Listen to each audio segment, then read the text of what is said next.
মসজিদেরই পাশে আমায় কবর দিও ভাই, যেন গড়ে হতে মুয়াজ্জিনের আযান শুনতে পাই। আমার গোরের পাশে দিয়ে ভাই নামাজিরা যাবে,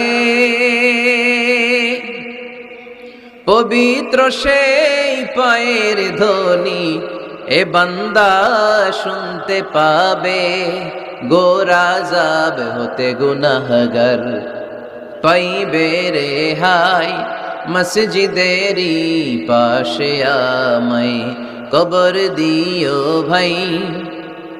কত মানুষ নামাজি ভাই মসজিদাঙ্গিহীনাতে, আল্লাহর নামের জিকির করে লুকিয়ে গভীর রাতে।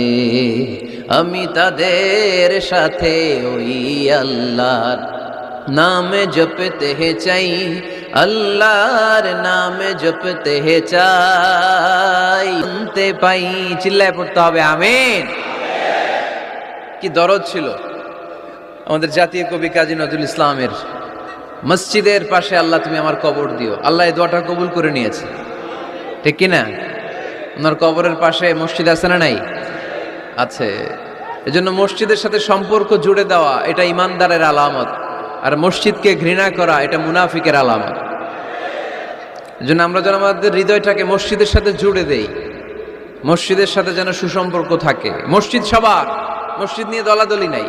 দলাদলি আছে অনেক জায়গায়, হানাফি মসজিদ, আহলে হাদিস মসজিদ, এরকম আমরা দেখি বা শুনি। এটা ঠিক না। হানাফি মসজিদ বলে কোনো কথা নাই, আহলে হাদিস মসজিদ বলে কোনো কথা নাই। মসজিদ সবার। ছোট্ট খাট্ট বিষয় নিয়ে মসজিদে মারামারি, একজন হাত তোলে আরেকজন তোলে না, কিলাকিলি আছে না নাই? একজন বলে জোরে আমিন, আরেকজন আস্তে আমিন, মারামারি আছে না নাই? এগুলো কি মারামারি করার কোনো বিষয়? কথা বলেন। সালাতে ফরজ আছে, ওয়াজিব আছে, সুন্নাহ আছে। খেয়াল করে বুঝবেন, ফরজ যদি নষ্ট হয় সালাত ভঙ্গ হয়, you have to repeat your সালাত।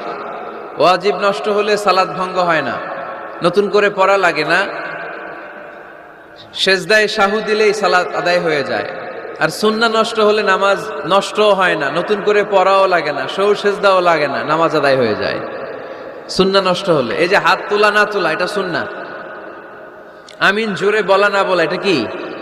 সুন্নাহ। যেটা কোনো কারণে কেউ না করলেও তার নামাজ কবুল করে নিবে কে?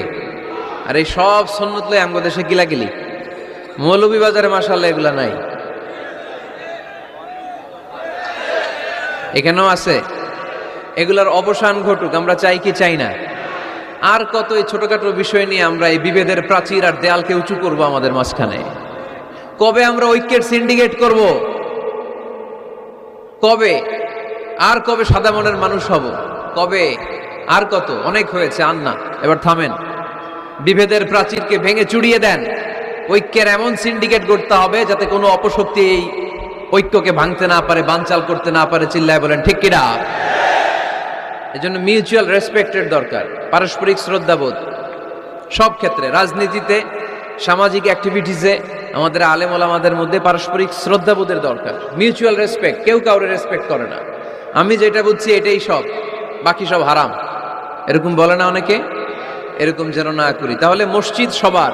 মসজিদ, আল্লাহর হাবিব সাল্লাল্লাহু আলাইহি ওয়াসাল্লাম খ্রিস্টানদেরকে মসজিদে ঢুকতে দিয়েছেন, আর আমরা মুসলমান ভাইয়ের জন্য মসজিদে তালা ঝুলাই দেই, আছে না নাই? আল্লাহর হাবিব সাল্লাল্লাহু আলাইহি ওয়াসাল্লাম কোথাও গেলেই প্রথমে মসজিদ বানাতেন। কি বানাতেন? মসজিদ বানাতেন। মক্কা থেকে হিজরত করে মদিনায় আসলেন, কোবায় থাকলেন কয়েক সপ্তাহ। কোবা পল্লীতে তিনি মসজিদ বানালেন, মসজিদ কোবা। ওখানে প্রতি শনিবার কেউ যদি ওযু করে ওখানে যে 2 রাকাত নামাজ পড়ে, একটা কবুল উমরার সওয়াব আল্লাহ তাআলা তার আমলনামায় দিয়ে দেয়। মসজিদে কোবা বানালেন। তারপরে মদিনায় এসে মসজিদে নববী বানালেন আল্লাহর হাবিব সাল্লাল্লাহু আলাইহি ওয়াসাল্লাম, মসজিদে নববী। এটা ছিল আল্লাহ রাসূল সাল্লাল্লাহু আলাইহি ওয়াসাল্লামের বৈশিষ্ট্য। কোথাও গেলেই তিনি মসজিদ বানাতেন, মসজিদে নববী। হায় রে, এখন তো কত সুন্দর মসজিদ আমরা দেখি, আমরা যে সালাত পড়ি। আল্লাহর হাবিব সাল্লাল্লাহু আলাইহি সাল্লামের সময় মসজিদে নববী কি এরকম ছিল? কথা বলেন। ফ্লোর ছিল বালুর ফ্লোর। কিসের ফ্লোর? আমাদের মসজিদের ফ্লোর কিসের? টাইলস। আর আল্লাহ রাসূল সাল্লাল্লাহু আলাইহি ওয়াসাল্লামের মসজিদে নববীর ফ্লোর কিসের? কথা বলে না। তো আওয়াজ করে উত্তর দেন না কেন? কষ্ট হচ্ছে? দুপুরে খাইছেন না সবাই? কেন খান নাই কেন? রোজা রাখছিলেন? হ্যাঁ, ফজর বাদে আইছি। আচ্ছা ঠিক আছে, ঠিক আছে। আচ্ছা আচ্ছা, সাউন্ড নাই, কথা শোনা যায় না? তো এটা শুনলা কেমনে? জিজ্ঞেস করলাম কথা শোনা যায় না, কয় না। তো এটা শুনলা কি করে? মানে অল্প শোনা যায়, তাই তো? একটু পরে আমার বিদায় ঘন্টা বাজবে, আমি চলে যাব। এই তোমরা ডিস্টার্ব করতে করতে আমার সময় শেষ। তোমরা ডিস্টার্ব করলে তোমাদের লস। আমি আমার টাইমের 1 মিনিটে বেশি যেতে পারবো না, কারণ এখানে আসরের সালাতের আজান শুরু হয়ে যাবে, এরপরে কোনো কথা নেই। আর বক্তব্য লম্বা করা এটা বেদাত। এই বেদাতকে আমি সুন্নাতের মধ্যে আনতে চাচ্ছি। একটা সময়ে একেবারে কমায় নিয়ে আসবো। এত প্রোগ্রামও আমি করতে চাই না। আমি ঘোষণা দিয়েছি আগামী বছরে সারা বাংলাদেশে আমার প্রোগ্রাম হবে 50টা। কয়টা? 50টা। এরপরের বছর 30টা, এরপরের বছর 20টা। বিভাগীয় প্রোগ্রাম করলেই চলবে আমার। এক এক বিভাগে যে 2 দিন 3 দিন খালাস। এত দরকার নেই, এত লম্বা চূড়ার বক্তব্যের দরকার নেই। আধা ঘন্টা চুপ করে শুনেন, কয়েকটা মেসেজ ড্রপ করি, take it with you to your home, then practice and apply in the society. নিয়ে যান, আমল করেন, সমাজে কাজে লাগান। সমাজটা আলোকিত করে দিবে কে? খুতাবুকুম তাবিলা সালাওয়াতুকুম কাসীরা। আল্লাহর হাবিব সাল্লাল্লাহু আলাইহি ওয়াসাল্লাম বললেন, কিয়ামতের একটা আলামত, কিয়ামতের আগে তোমাদের বক্তব্য হয়ে যাবে লম্বা, সালাত হয়ে যাবে খাটো। সালাতের পরে তাসবিহ পড়তে চায় না লোকজন, ব্যস্ত, মহাব্যস্ত, সুপার বিজি। কোত্থেকে আসলে এই ব্যস্ততা? আপনি রবের সাথে মুনাজাত, না যাই ইউনাজি মুনাজাত, আপনার রবের সাথে একাকী নীরবে কথা বলতে মনে চায় না আপনার? এত তাড়াহুড়ো কিসের?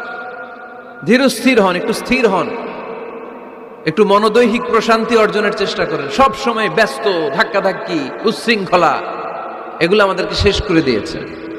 এজন্য লম্বা চূড়া বক্তব্য ঠিক না। বক্তব্য শুনতে আমাদের ভালো লাগে, আমল করতে ভালো লাগে না। বক্তব্যটা শেষেই সিগারেট ধরায়, আছে না নাই? মাহফিল শেষেই বিড়ি ধরায়, কয় চমৎকার ওয়াজ করছে হুজুরে। ওয়াজটা সেরকম হয়েছে, অনেক কণ্ঠ সুন্দর হুজুরের। এতদিন ইউটিউবে দেখছি, আজকে সরাসরি দেখাইছি, আছে না নাই? তো কি লাভ হয়েছে? লাভটা হয়েছে কি? এই যে মাহফিল শেষে বিড়িটা ধরাইলেন আর গেলেন, কোনো লাভ হয় নাই। এগুলো থেকে বেরিয়ে আসতে হবে। বছরের পর বছর আমাদেরকে শেখানো হয়েছে একভাবে, কেউ এই পরিবর্তনের আওয়াজ তুলে নাই। আওয়াজ আপনাকে তুলতে হবে। আওয়াজ তোলার জন্য এত মানুষ লাগে না, আপনি একাই যথেষ্ট। আপনি দাঁড়ান না সামনে, দেখবেন আপনার সামনে কেউ টিকে থাকতে পারবে না, ঠিক কিনা? কিন্তু আপনার শক্ত সিদ্ধান্ত লাগবে, পরিবর্তনের জন্য শক্ত মানসিকতা লাগবে, যে আমি পরিবর্তন করতে চাই। We have to change. যুগ জামানা পাল্টে দিতে চাই না অনেকজন। এক মানুষই আনতে পারে জাতির জাগরণ। এক মানুষই বিপদকালে বাঁচায় কাফেলায়, ক্ষুদ্র ডিঙ্গি বাঁচায় জাহাজ অসীম দরিয়ায়। এজন্য আপনার শক্ত সিদ্ধান্ত পারে আপনার মৌলভীবাজারটাকে দেশের শ্রেষ্ঠ জেলা, শ্রেষ্ঠ থানা হিসেবে আল্লাহর কাছে কবুল করতে, ঠিক কিনা?